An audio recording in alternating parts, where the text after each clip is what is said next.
इनका नाम है मोहम्मद अबूज़र रेकी, वालिद साहब हैं जी मोहम्मद आसिफ। इनकी डेट ऑफ बर्थ मैं ज़रा आपको बता देता हूँ। इनकी डेट ऑफ बर्थ है 13/7/2009 और ये जनाब जो इनका आईडी कार्ड है ये बना हुआ है, ये बे फॉर्म इसको कार्ड आप कह सकते हैं। और साथ में हुकूमत पाकिस्तान ने इसके ऊपर मेंशन कर रखा है अंडर 18 अनटिल 13/7/2027, मतलब 2027 में बच्चा जाकर 18 साल का होगा।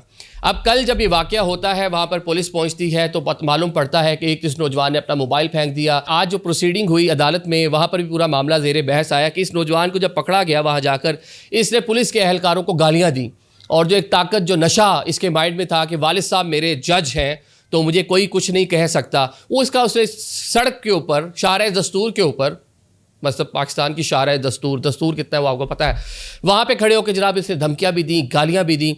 लेकिन चलें, इसको अरेस्ट किया गया है। अभी 4 रोज़ा अदालत की जानिब से इसका रिमांड दिया गया है। जब जो पुलिस एहलकार है, जो अदालती कार्रवाई है उसके मुताबिक ये जनाब स्नैप वीडियोज़ वगैरह बना रहा था। इस दौरान इसने गाड़ी हिट की, गाड़ी की स्पीड ज़्यादा थी, वहाँ CCTV कैमरा सारी चीज़ें मौजूद हैं, तो डेफिनेटली वो सारे के सारे शवाहिद सामने आ जाएंगे।